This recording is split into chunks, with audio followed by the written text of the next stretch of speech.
All right, guys, Brian with Buffalo Beer Reviews back with another brew day. Brewed yesterday, but it was the same recipe that I used for my chip shot that I had made a video of just a little bit ago. I've just been consulting one of my other friends, my buddies from One-Eyed Cat there, Patrick, and he had some suggestions for me. I had already tried to scale back on some of the boil times. He suggested even more scaling back of the boil times and a slight adjustment in mash temp. So I got that going. That's fermenting in the closet as we speak. But today I'm going to do just a straight up. I'm gonna do just a straight up Galaxy IPA. I've got, the nice thing. I got the kettle set up yesterday, last night before I went to bed. So I was able just to wake up and start the water to come up. I am thoroughly enjoying this little system I got. This mash and boil. I can definitely see some enjoyment in the process. I can see some need, some want to scale up gallons per batch. You know what I mean? But right now I got the the fundamentals down: time management, temperature management, hop additions, cooling, racking, fermenting, going over to the keg or whatever the terms are. So it's a lot of fun. I'm just going to go over this little recipe real quick. It's a very easy sort of recipe. It's an IPA brewed with Galaxy, really. It's got Maris Otter in it, Carapils, and I used Crystal 40 and Crystal 20. I'll put the poundages and everything down in the description, but it's Maris 9.5, Carapils 1, Crystal 40 a quarter pound, Crystal 20 quarter pound, and then it's got a Centenial charge, half-ounce Centenial charge at 60 minutes, and then it's kind of like a Galaxy, half an ounce for 20 minutes, an ounce for 10, an ounce for 5, and then an ounce and a half whirlpooled at 80. I may just adjust that to a flame out, ounce and a half at a flame out. I'm not quite sure. And then just a straight up single dry hop addition, 2 ounces for 5 days. You're done. We're gonna mash in at 149. We're gonna let that mash for 75 minutes. And then I have a White Labs 001 yeast. I can't really remember what White Labs 001 is. It's right here in the back of my car.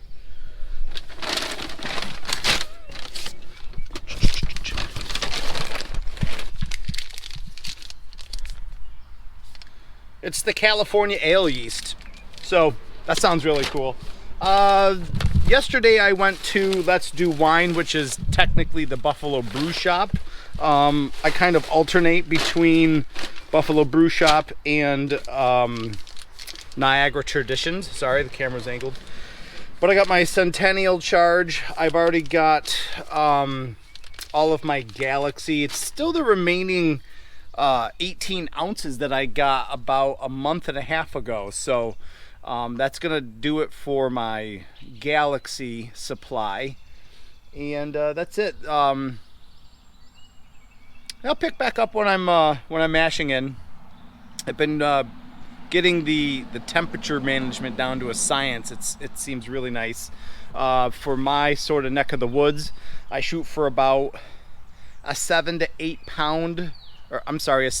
degree overshoot from what my mash temp is. By the time I put all the room temperature dry ingredients in, it kind of falls right back down to where it should be, and it rolls. Then I adjust the temperature maybe about 2 degrees higher than mash temp. It kind of keeps that surrounding water from the mash bin, kind of keeps it a little bit higher, so that it kind of leaches into the to the mash, and it keeps it at that temperature.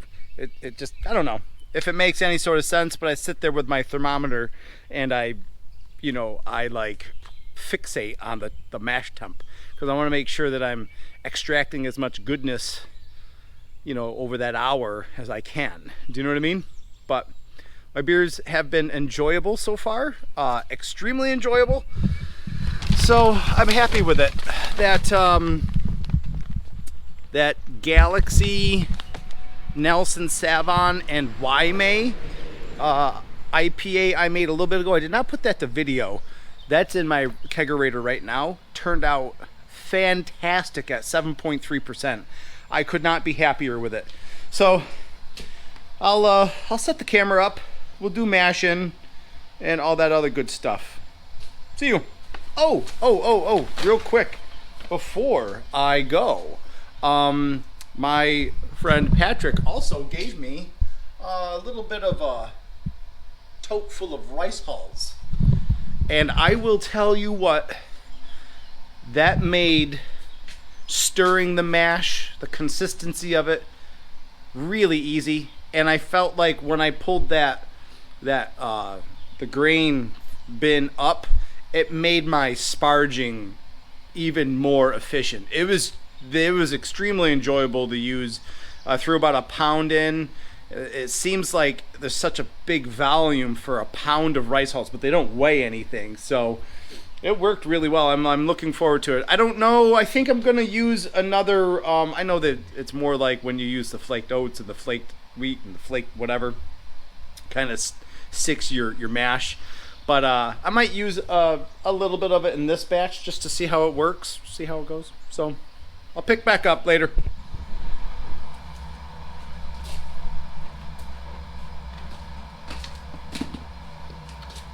All right, guys, we're just coming up to our temperature, my little range of temperature here.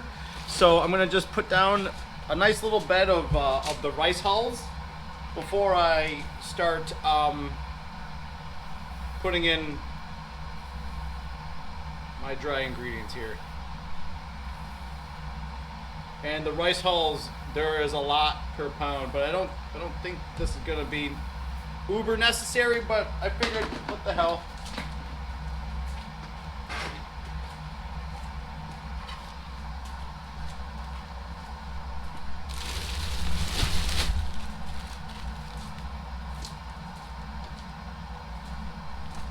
Yeah, this calls for 149 degrees. And right now we're at 154, 155. So we'll see how the temperature adjusts once I get it in.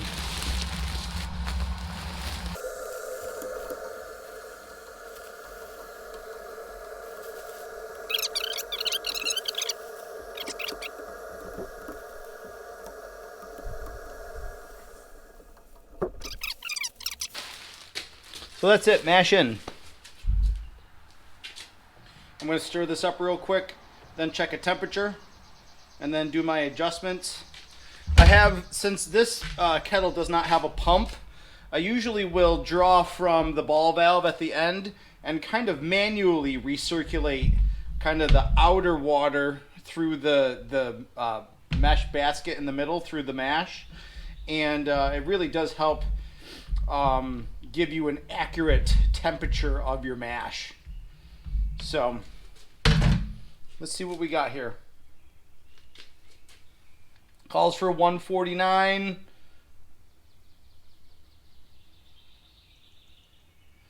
And we are at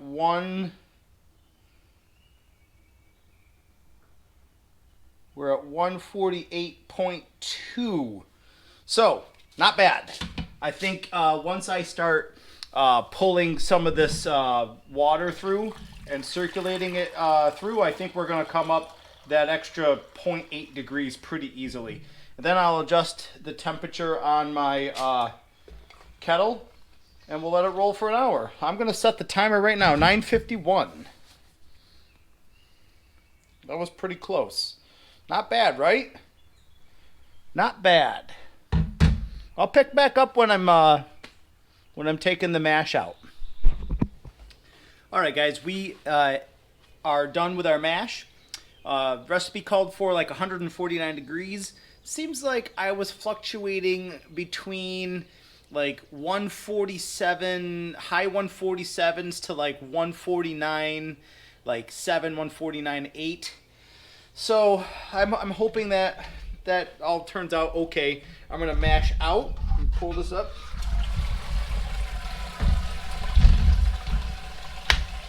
And you can really hear, I think, the vigor in which the mash is returning to the brew kettle. And that's really a testament to, I think, the rice hulls. Kind of keeping everything nice and loose. I'm just going to move my coffee that's out of off video and get some room for my sparge water. And I'll start sparging. Let's see if we can see. Yeah, it's already starting. So I'll go get my sparge water. I'll start bringing the kettle up to a boil while I sparge. I usually hit the sparge water at about like 170 degrees, give or take a little bit, and it definitely helps get all those sugars and stuff like that off the grain. So I'll pick back up when we boil, and I put the hop spider in, and with our hop additions. All right, you can see we've just started, we just reached a nice little rolling boil. I'm going to start my hop additions. I kind of have them laid out here. First hop addition, second hop addition, third for 10 minutes, right? Fourth for 5 minutes. And then I have my flame out all ready to go. I can kind of put my brain on cruise control, just look at the times, 1, 2, 3, 4, 5. You know what I mean? So this is our first addition. This is, I believe, Centenial. Yep, Centenial, half an ounce. That's gonna go in right for 60 minutes. Boom, right into my hop spider. I'm gonna do all of my hop additions into my hop spider. Then what I'll do is I will take the hop spider out, kind of let the water kind of slowly drain back into the wort as I'm putting in my flame out and cooling. This really does retain a lot of heat between the hop mass and between the metal. So I've found, just for a more efficient sort of chilling, it's easiest just to take it out. So that's kind of why I put my flame out in the muslin bag, is so that when I'm taking my hop spider out, I can still have my flame out addition that's easily extractable, and it isn't going to cause a huge kind of hop presence at the bottom of my kettle when I'm transferring it over to the fermenter. So that's it. I don't know. That's 60 minutes. We'll see how long I can do the other ones for, or I'll pick back up when I do the other ones. Okay, so Brewday is rolling along nicely. I was coming up on the 25-minute mark, so I went ahead and I put my wort chiller in to start getting sanitized. I still have the hop spider in. Kind of a little dance you have to do, raising up the hop spider and kind of sliding it in, in the middle as you're sliding in the wort chiller. But we got it done. Forgot I was going to add a Wurflock tablet at 15, so we're going to be able to do, we're going to do a 20-minute edition of the Galaxy, then a 15-minute edition of the Wurflock, then a that's our 20-minute, 15 Wurflock, 10-minute, 5-minute flame out. So we're coming at, it's like 20 minutes, almost right on the dot. Second hop addition. Boom, right into it. And I mean, by no means are any of these things necessary. I'm sure you can come up with a whole different sort of system. It's just, for me, it's easy. There's so much downtime on a brew day that you can go ahead and get your hop additions measured out, get them kind of laid out that makes sense in your head. I've been doing some mulching, waiting for waiting for the wort to stand for 60 minutes, waiting for the boil to go, this, that, the other thing, waiting for water to heat up. So there's a lot of downtime. You can do some cleaning, you can get some stuff prepped, all that good stuff. Yeah, I'm not gonna do the Werflock, but I'll pick back up with the 10 and the 5 and the flame out stuff. Okay, Galaxy hops, 1 ounce, 10-minute mark. Whoop. Get all that hop goodness in there. Boom.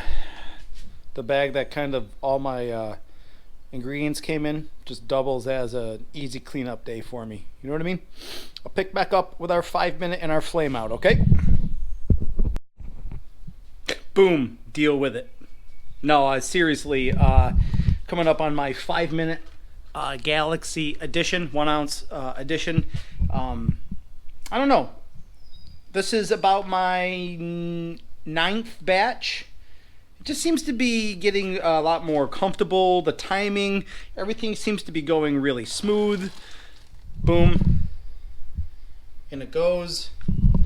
Kind of the science behind what we're doing kind of gets a little bit more fluent, get a little bit firmer grasp on it. I'm super happy today's gone off just without hardly any little snafus, which is great.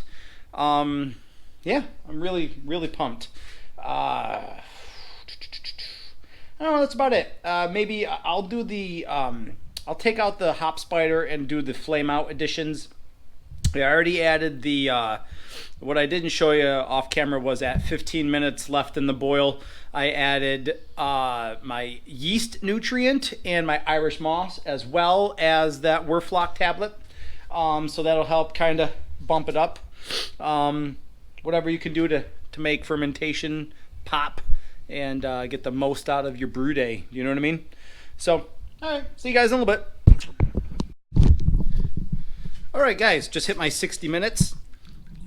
Kind of letting it drain to gravity from my Hop Spider. All that awesome goodness. Like I said, very dense, very keeps the heat in, stuff like that. So this will help me keep some volume gallon-wise for my fermentable sort of volume. I'm just getting this set up like this. My grist, and there's my hot material. So when I start the cooling process, I'll use that water coming out of the heat exchange to wash my equipment with. Here's my last hop addition and my flame out. So I already have the kettle set for like 45 degrees, so it's not going to be the heater isn't going to be kicking on the heating element, but I like to keep it on so I can see the temperatures and stuff like that, and things like that. So maybe I'll try to pick back up. I'm just going to start turning my water on. I'm going to start cleaning up my equipment and letting that come down to pitchable temperatures. You know what I mean? And now begins the cleanup time of brew day. So it's fun though. All right, I've been really pleased with the rate and the speed in which my wort has been chilling, especially since I've made my own little chiller. It's pretty efficient. I'm just approaching, yep, I'm at 70 degrees, 70.3. I probably got about another, I'd say maybe 2 minutes of chilling. Then I already have my carboy over here in the sanitization solution getting ready to go. My airlock is in there somewhere in the lower corner. Yeah, cleanup went real easily. Here's my grain basket, my Hop Spider. Cleanup went real easily today. There's all my extra crappy goodness that'll be thrown in from yesterday's brew day. And that's it. I'm super stoked. I've got my yeast ready to be kind of sanitized, cut off and then thrown in the fermenter as well. Let me see if what we got here now that I've been chatting with you. 69, 70, 70.3, and coming down. Yeah, I don't have a problem pitching it into the carboy at around 69 degrees, 68 degrees and falling. Just agitating it. You can see where's my hop sock? My hop sock was about right here. It's got all these wonderful sort of oily goodnesses floating around the surface. Looks like the Werflock was doing its job. Looks like the Irish Moss was doing its job. I'm just really pleased at how everything is turning out. So here you go. Pretty consistently 67.8, 68 degrees, 67.7. Over here is 67.8. So I'm pretty confident that it's well below 69, 68. It's about 67 degrees. So I'm going to go get my carboy and get the brew into there and do the yeast and agitate it up and all that good stuff. Put it right into the closet for fermentation. Fortunately for me, it looks like I'm going to be putting around 5.5 gallons in there, maybe just a hair over.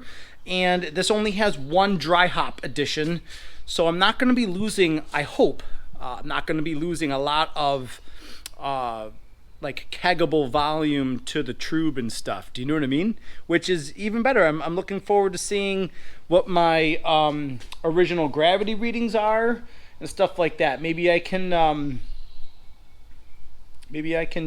do that when I taste the beer. I'll show you guys all about that stuff. I'll have my brew notes and everything like that. All right, that's about it for me, guys. I really appreciate you guys kind of taking a little bit of time out of your day to watch me during my brew day. If you guys have any questions, comments, concerns, a little bit of tweak in my technique, you shoot them right off to me. It's okay with me. So I'll see you guys in the next one. Cheers.